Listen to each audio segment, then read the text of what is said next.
boa noite, minha Paraíba. Mais um Frente a Frente, começando a partir de agora pela sua TV Arapuã.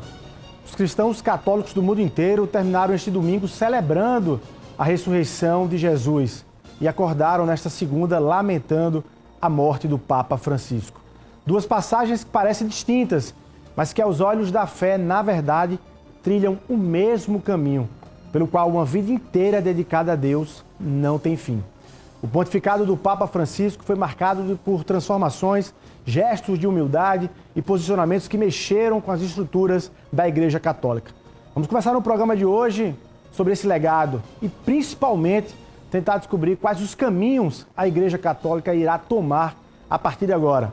Frente a frente de hoje, recebemos o diácono Vanderlan Paulo, ele que é teólogo, filósofo, historiador e professor e formador do Seminário Arquidiocesano aqui na Paraíba. E o professor Luiz Miranda, teólogo e filósofo com uma visão crítica sobre os rumos do catolicismo contemporâneo. O que a Igreja aprendeu com o Papa Francisco? O que ela espera do próximo Papa? Você acompanha a partir de agora, Frente a Frente, está no ar.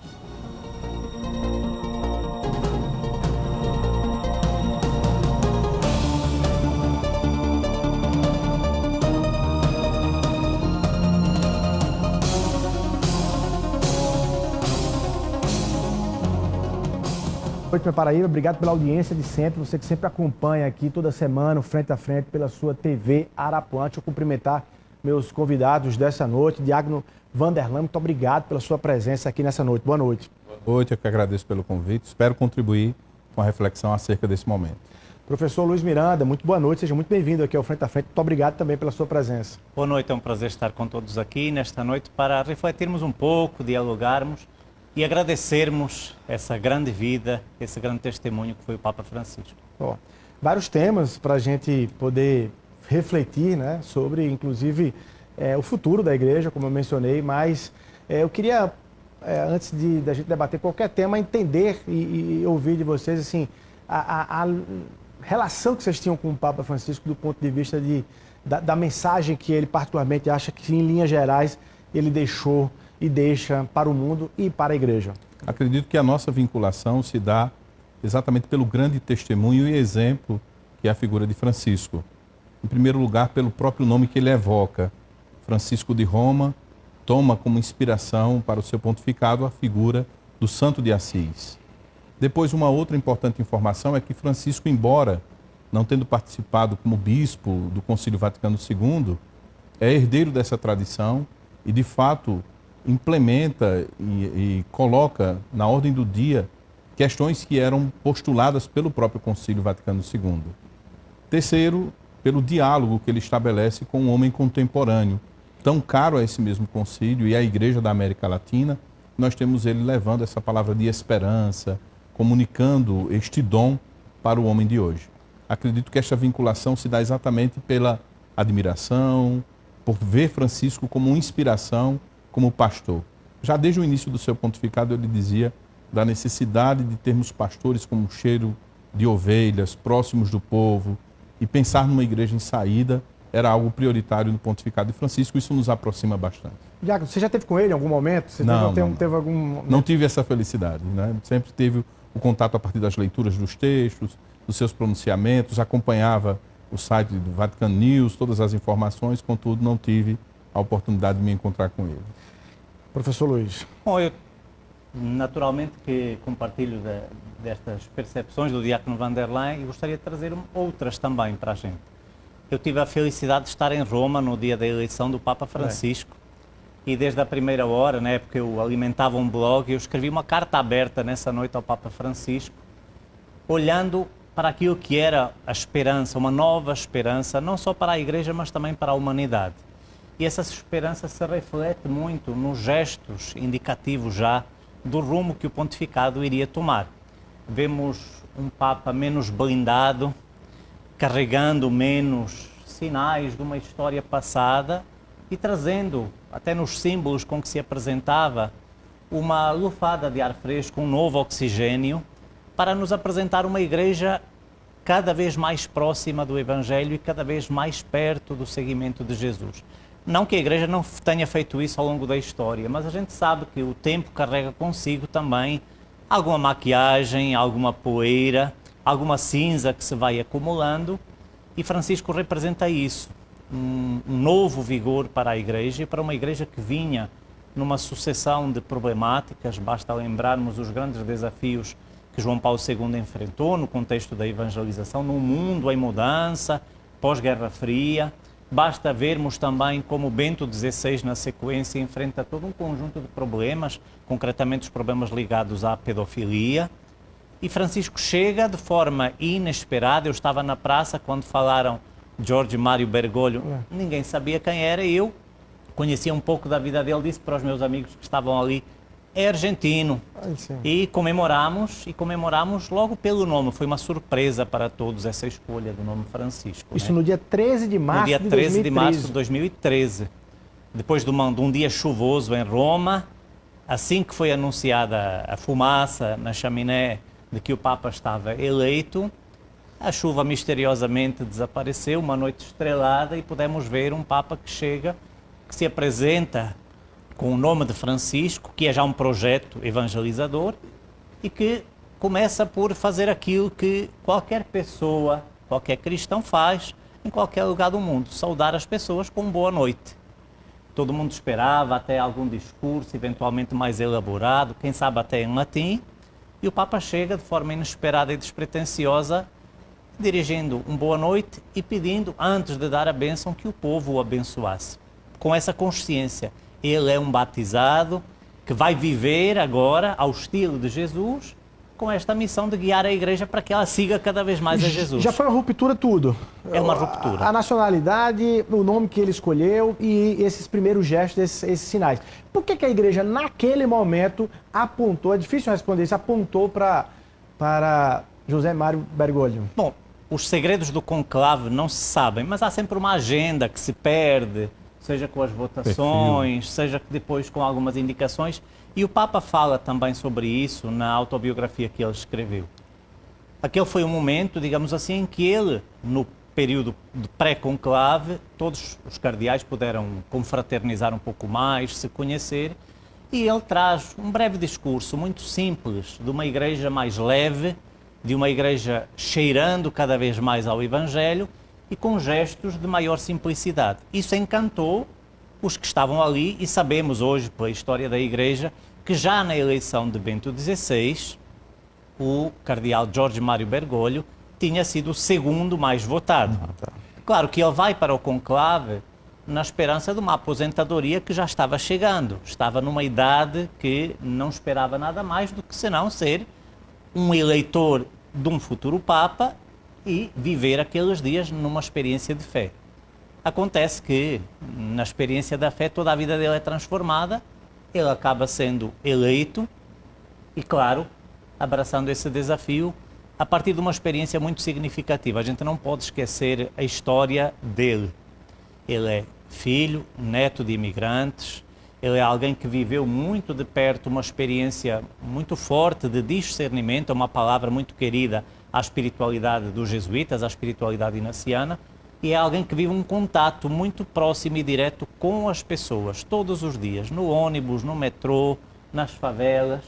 E isso marca a espiritualidade de Francisco, que vive também todo o meio da ditadura, com toda a necessidade, ele chega a falar isso na autobiografia, dele mesmo ter que levar pessoas para salvar pessoas, escondê-las no seu meio de transporte, correndo perigo, inclusive. Então, há toda uma marca aqui muito profunda de um contato com a vida onde ela é mais sofrida. Eu gosto de dizer, hoje me perguntavam isso alguns amigos, e eu gosto de falar de Francisco não só como o homem da misericórdia, mas também o cuidador das feridas da humanidade. Alguém que olhava toda a dimensão humana na sua profundidade e preocupado em sanar, em curar essas feridas. Sejam elas do imigrante que não é acolhido, dos refugiados que buscam a sorte e uma nova vida. Estava sempre a palavra dele, né? Essa temática. Sempre muito presente, como a guerra. A gente não pode esquecer que entre os papas do século XX, o Papa Francisco faz algumas mudanças até significativas no magistério.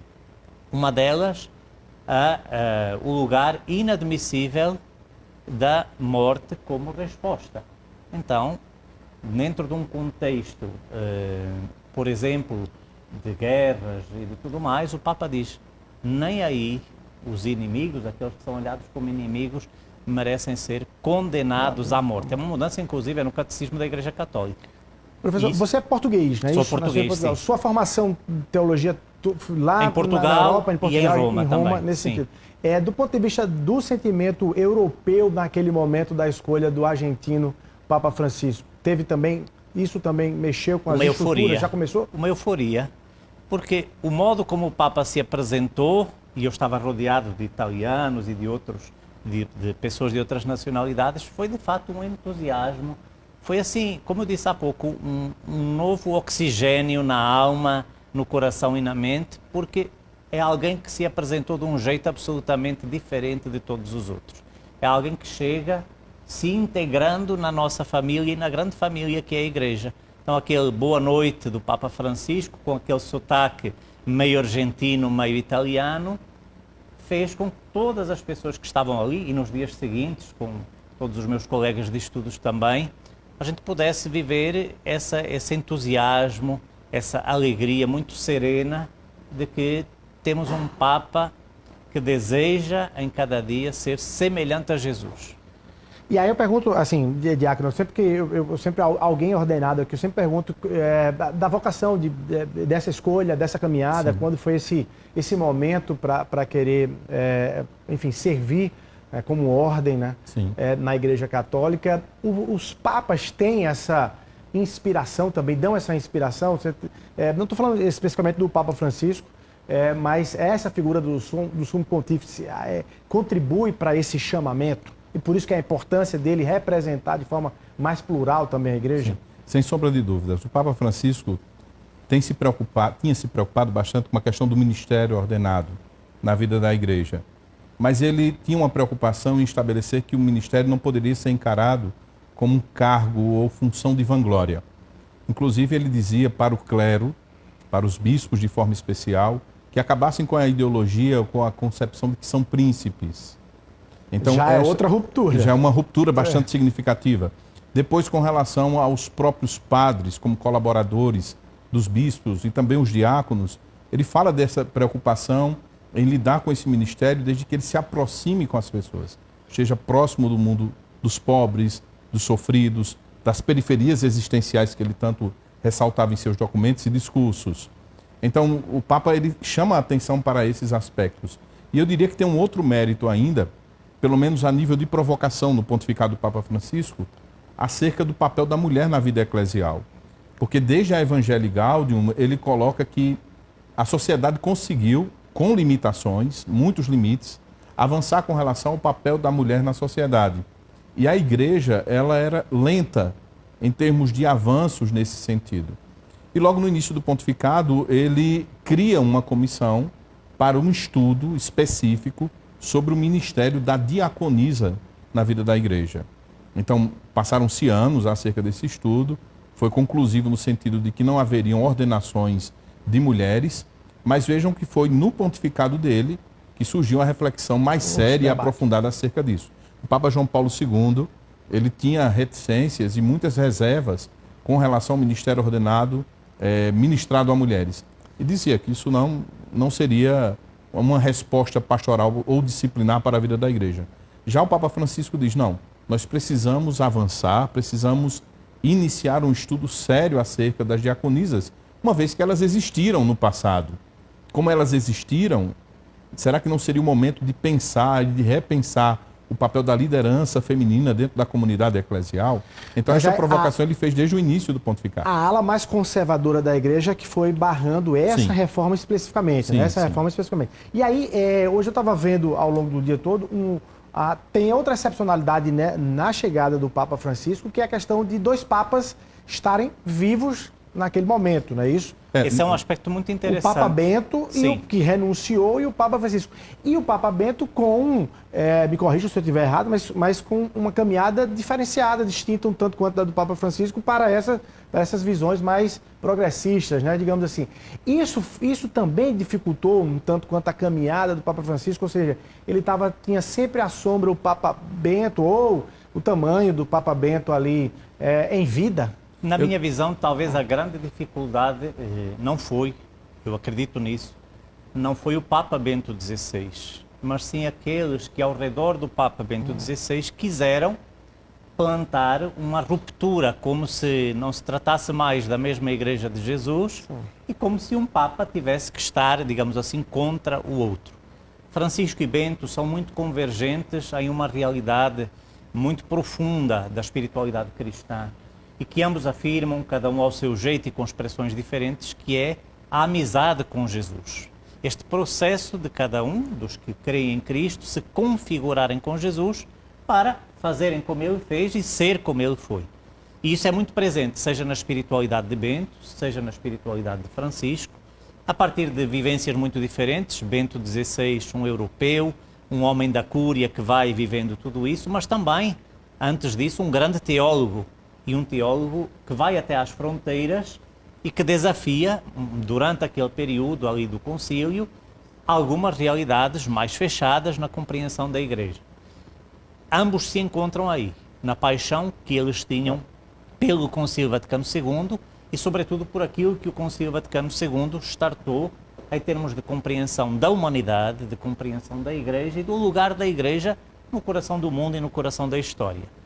A história depois é outra em relação aos seguidores de Bento XVI, que não entendem esse processo de continuidade e semeiam, digamos assim, processos de ruptura, colocando em perspectivas diversas um Papa quase contra o outro.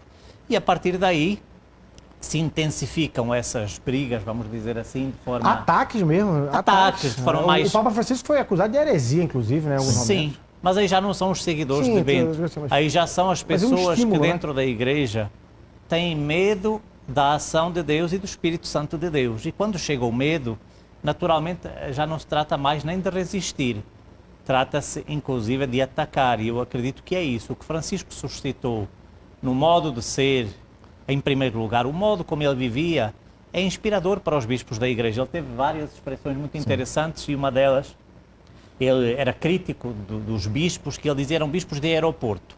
Nunca paravam na sua diocese, no meio do seu povo, viviam andando para um lado e para outro, viajando e nunca estavam com o seu povo. E Francisco, a gente vê, é um pastor, é um bispo, é um cristão que é bispo, ao serviço do povo, no meio do seu povo, com imagens que nos impressionam. Não sei se o Luís recorda, logo no início do pontificado, um homem com o rosto totalmente deformado, cheio de cistos, com uma doença que eu não recordo agora o nome, que é abraçado pelo Papa e que nos lembra muito Jesus naquilo que são os relatos do Evangelho. Esse é um ícone no pontificado. Então, o que é que a gente tem nesse processo?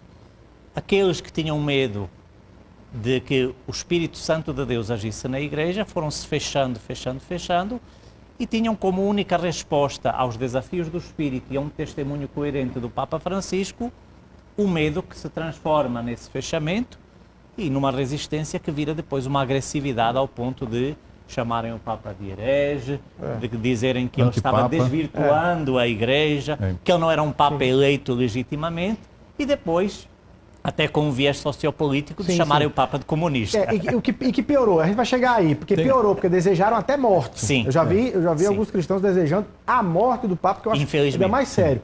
Mas a gente chega nessa... Tem uma outra questão, Luiz, que eu acho que quem nos oferece a melhor resposta é o próprio Papa Bento XVI, quando ele diz, o Papa é Francisco. E ponto final. Ele diz muito claramente, o Papa é Francisco. Por quê? Porque a Igreja ela não pode ter duas cabeças. Tendo duas cabeças, ela se torna uma monstruosidade. Em 1348, nós tivemos um cisma do Ocidente. Ele foi ocasionado exatamente por conta dos processos em que se envolvia a eleição papal. Então, aqui, nós só temos um único Papa, que é Francisco. Bento XVI era Papa emérito. Por quê? Porque, na verdade, a função de Papa, aquele que governa a igreja em sua universalidade, está vinculado ao governo da Diocese de Roma. Francisco não governa a partir de um lugar abstrato, não, ele governa a partir de um lugar.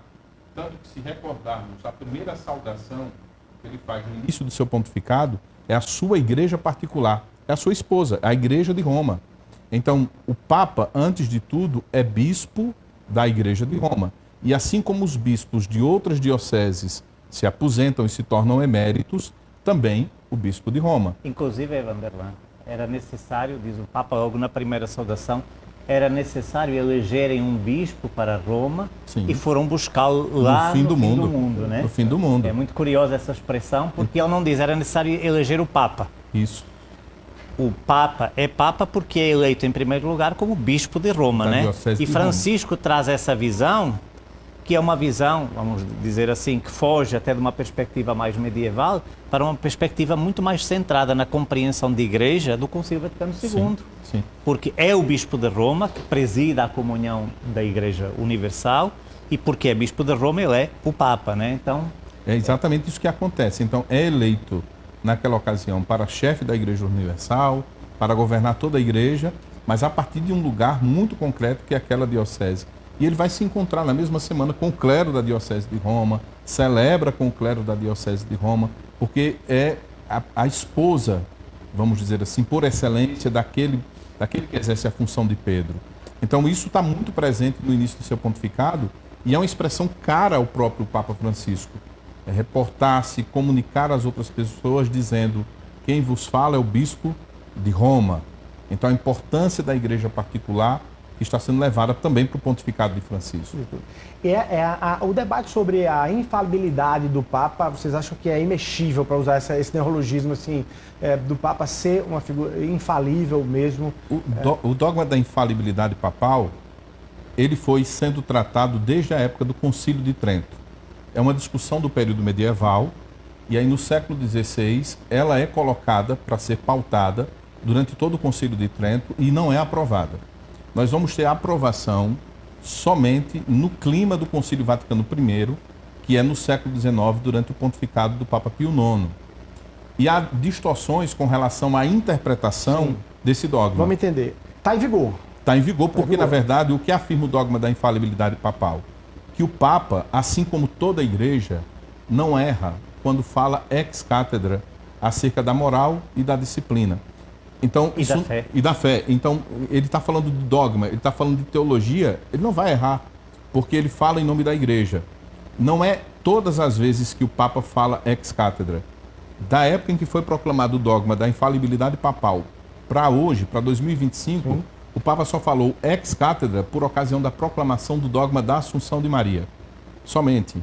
Que foi durante o pontificado do Papa Pio XII. Tá. O que não quer dizer que aquilo que o Papa fala não se torne algo a ser acreditado, aquilo que é credível, como dizia Von Balthasar. Sim. O que o Papa fala carrega consigo grande importância e relevo. Agora, o Papa pode ocasionalmente se equivocar, usar uma expressão não muito feliz em uma entrevista, numa palavra informal? Pode acontecer. Aí chegamos em Francisco. Pode acontecer. E aí chegamos em Francisco. E de vários pontos que causaram essas divergências. Sim. Sim. Há duas coisas em Francisco, neste contexto que estamos conversando, que são muito interessantes. Primeiro, essa percepção de que o mundo hoje vive de comunicação. Após a eleição, no dia seguinte, o Papa se encontra com os jornalistas, seus colegas de profissão, para lhes agradecer. E tem um gesto muito marcante que é: eu agora vou dar a bênção. Aqueles que não creem sintam-se abraçados, o Papa diz mais ou menos por estas palavras. E aqueles que creem recebam a bênção de Deus. Mas o Papa deixa um grande desafio aos jornalistas. Ele sabe que estamos numa era de comunicação e que aquilo que ele vai dizer, que outros dizem também, chega numa velocidade muito grande. Mas ele pede que os jornalistas sejam buscadores da verdade e fiéis a essa verdade, para que a transmitam, não servindo a qualquer ideologia, mas para o bem da humanidade inteira, porque isso vai ter repercussões depois em outras questões que ele vai trazer. Mas o Papa se habituou os jornalistas a conversar assim, de coração aberto com eles, e em várias ocasiões ele se expressou, e às vezes mais intensamente, às vezes no calor da emoção, como um bom argentino, um bom latino-americano, e é curioso que sempre que o Papa, em algum momento, achou que não foi tão feliz no modo como se exprimiu, a gente vê aquilo que não viu em séculos anteriores, Exatamente. que é o Papa pedindo desculpa, é o Papa reconhecendo que pode ter equivocado, que naquele momento pode ter sido mais intenso do que aquilo que deveria ser, e isso é um retirar de uma blindagem que sacraliza demasiado a figura do Papa, quase como se ele tivesse que deixar de ser um cristão e um ser humano para ser um super-homem. E o Papa devolve à Igreja, permita-me que eu diga assim até, uma figura do próprio Papa muito mais humana, muito mais próxima do Evangelho, falível naquilo que é falível e infalível naquilo que é a experiência central da Igreja, que é a sua vida de fé.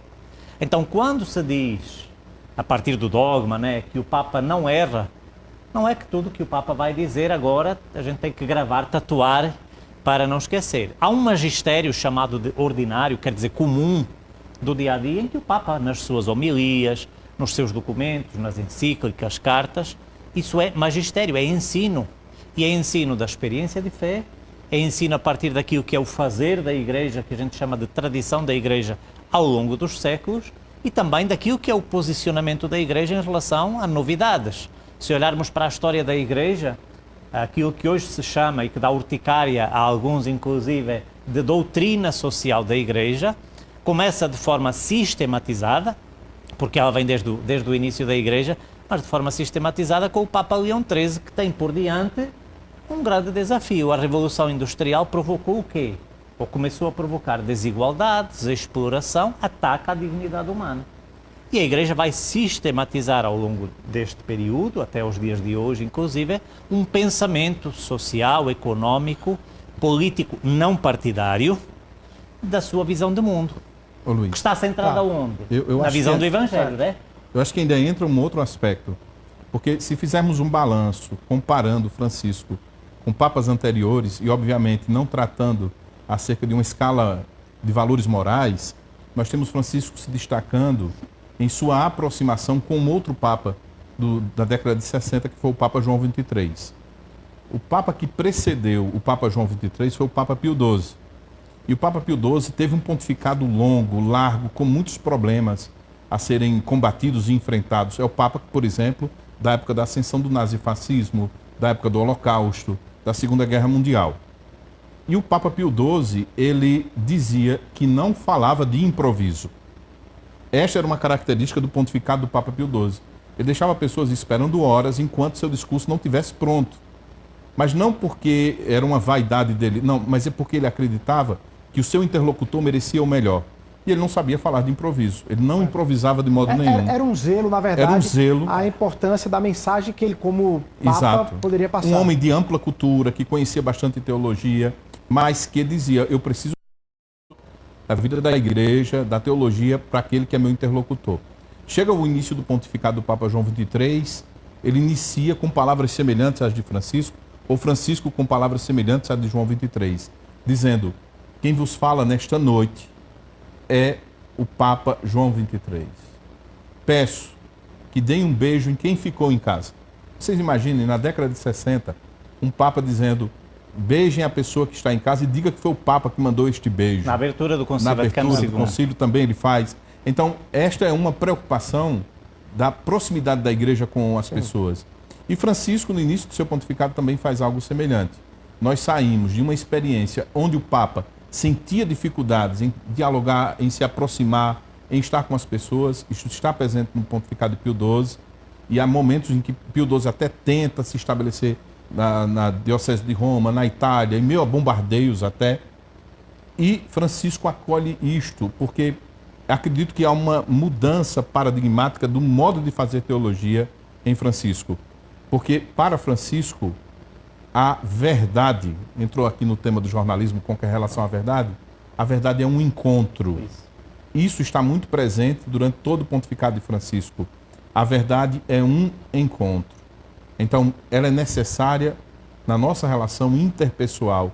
Jesus é a verdade. Nós nos encontramos com essa verdade. Então, a verdade, para o Papa Francisco, é um encontro.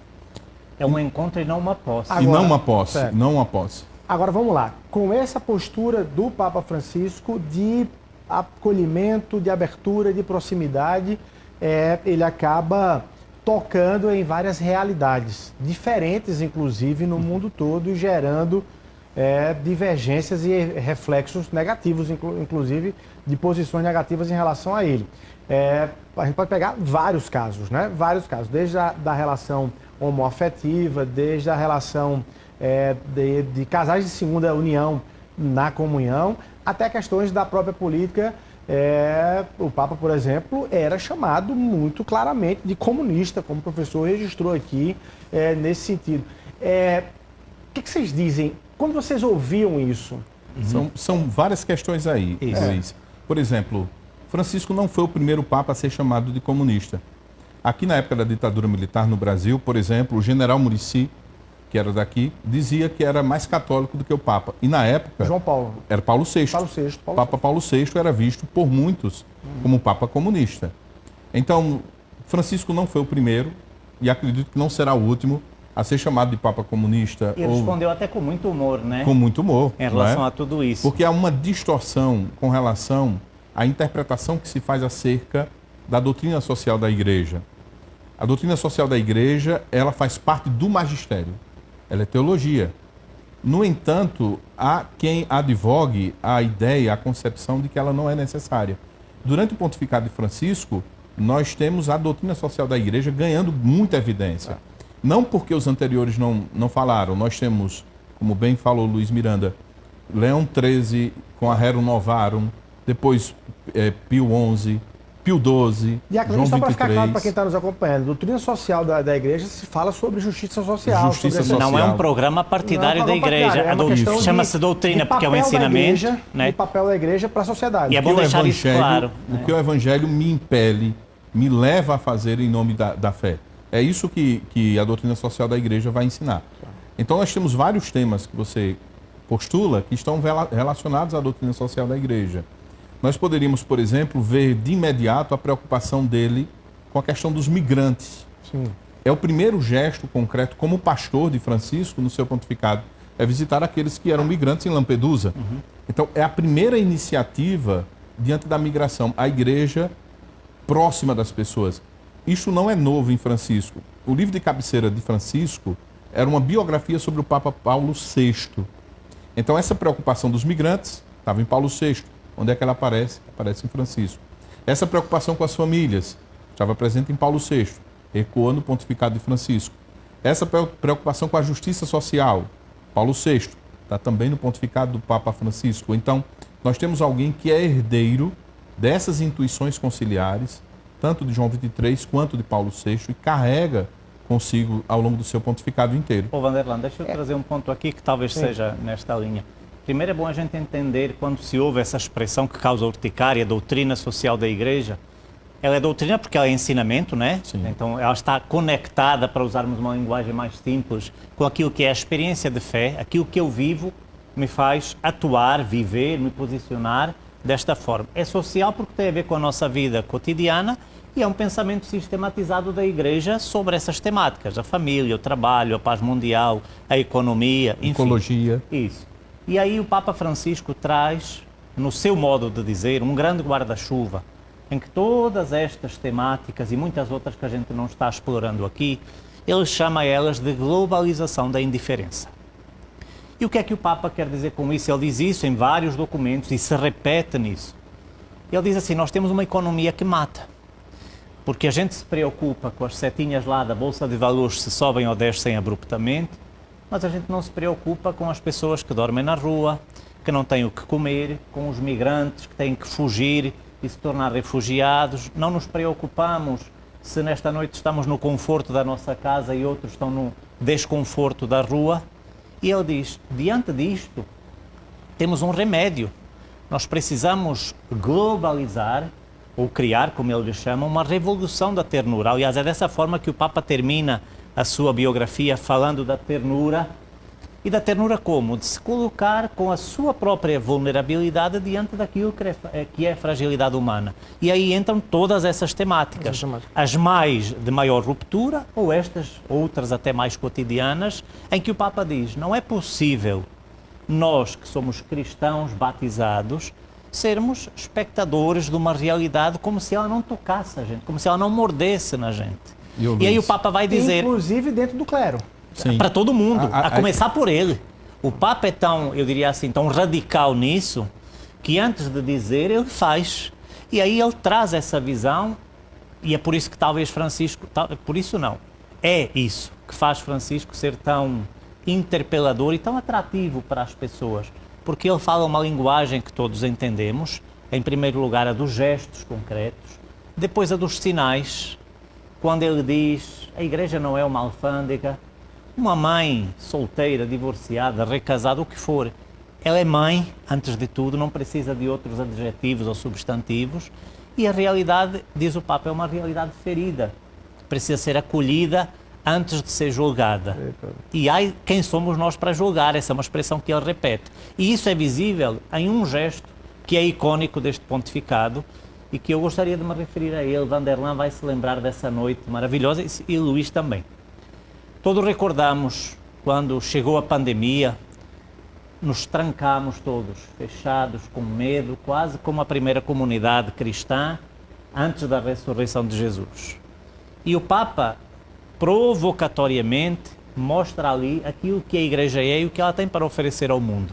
Numa praça vazia, sem pessoas, sem ninguém, o Papa vai ali, reza e abençoa o mundo com o corpo de Jesus na hóstia consagrada, dizendo isto é o que temos para oferecer. Diante de uma epidemia, diante do medo, diante da economia que mata, o que nós, Igreja, temos para oferecer ao mundo é Jesus.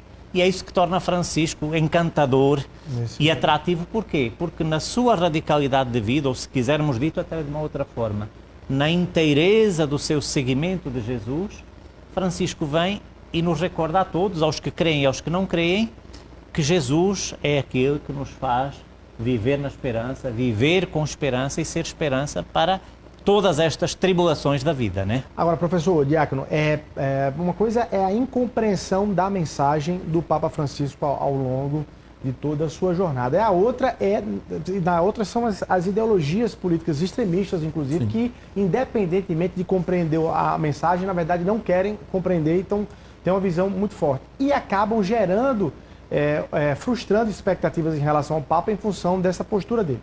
Eu queria colocar uma foto aqui do Papa Francisco com o presidente Lula.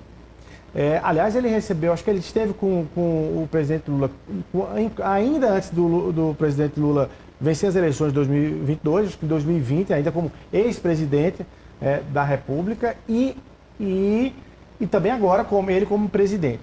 Essa foto, essas imagens, não é só essa, né, mas imagens como essa são muito usadas para carimbar o Papa Francisco como se ele fosse de um lado ou de outro e tal.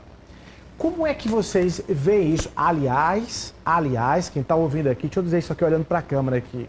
Aliás, isso é dito por gente de dentro da Igreja Católica, tá?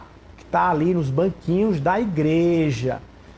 Que eu me arrepio quando escuto, inclusive. Mas como é que vocês veem e entendem interpretações como essa? O Papa Francisco, que recebeu o ex-presidente Lula, não vou nem falar do chefe de Estado, que Lula é agora, mas antes, né? E gerando toda essa negatividade em relação a ele. Ele erra ao fazer isso? É melhor ficar longe mesmo? Um Papa tem que ficar longe de tudo isso?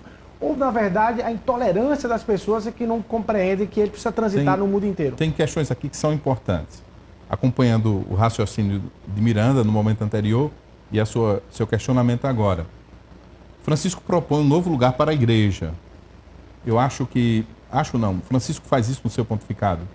Ele desloca o lugar do pastor, que antes era aquele que ficava centrado, autorreferencial. Ele chama inclusive isso de um grave perigo para o próprio pastor, para se deslocar. Então é ir ao encontro das pessoas, a concepção da igreja em saída, que virou meio como que um jargão. Mas é de fato isso, a teologia da proximidade, de estar junto das pessoas. A outra questão diz respeito à própria função dele como chefe de Estado. São duas concepções que são caras aqui ao pontificado de Francisco. Ele exerce a função, como os papas anteriores, de chefe da igreja, governa a igreja a partir de Roma, mas também ele é uma autoridade como chefe de Estado e por essa razão ele acolhe indistintamente a todos os outros chefes de Estado. Não nos esqueçamos, por exemplo, que nós tivemos encontro do Papa Francisco com Trump, tivemos encontro dele com o Barack Obama, com Biden. Não é novo isso na vida da igreja. O Papa João Paulo II se encontrou com outros também, outras autoridades. O Papa Paulo vai agregando VI, e desagradando. vai agregando e desagradando. O Papa Paulo VI, por exemplo, foi contemporâneo de um presidente estadunidense que era católico, que era o Kennedy. E a grande dificuldade que os nova-iorquinos, os estadunidenses possuíam era a quem o presidente dos Estados Unidos iria servir. De tão católico que ele era. Seria ao povo dos Estados Unidos, aos católicos dos Estados Unidos ou ao Papa Paulo VI? E o encontro se dá de forma discreta. Então, vejam, nós temos já desde os momentos anteriores, desde o período antigo, uma relação estreita entre os poderes seculares, os poderes temporais e o poder da igreja. Francisco, eu diria que ele encurta as distâncias indistintamente com as pessoas. Porque a compreensão dele como pastor, a noção dele de pastor, acompanha a mudança da própria vida eclesial. Então, ele não vai escolher que tipo de ovelha ele quer Tá ele com o acolher. presidente Trump aí, né? Está com o Trump. Na verdade, se nós fizermos uma todo um processo de voltar na história, nós vamos encontrar fotos dos outros papas, inclusive com alguns presidentes de países onde a democracia não é o regime que governa a realidade. E aqui eu queria trazer um outro ponto também, né? O problema não é quem o Papa recebe ou não. Pode ser o presidente Lula, pode ser o ex-presidente Bolsonaro, pode ser Donald Trump, pode ser quem quer que seja. O grande problema são as torcidas. Esse é que é o grande problema. Por quê? Eu diria assim, uma visão muito curta de mundo. Como chefe de Estado, que também é chefe de Estado, o Papa vai receber indistintamente pessoas que ele gosta, que ele não gosta, porque não está centrado no gosto pessoal dele. Ele, no mínimo, precisa ser um ser humano bem educado. Segundo, como chefe de Estado e como um líder espiritual, ele precisa garantir e colaborar também para que as nações se encontrem naquilo que é essencial, no respeito umas pelas outras, na manutenção daquilo que é a ordem que todos desejamos e a paz que todos desejamos.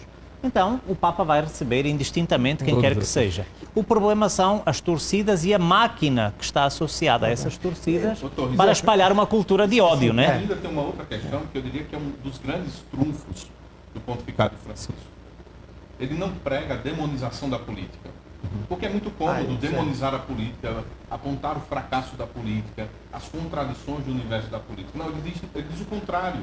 Ele diz que é preciso agora redimir a política, salvar a política, olhar com um novo olhar a vida política. Porque ela é transformadora nesse sentido. Porque ela é transformadora. E a igreja opina e fala sobre isso. E sem um viés religioso, no sentido de que, eu vou para a política agora para defender aqui a minha torcida. A minha denominação.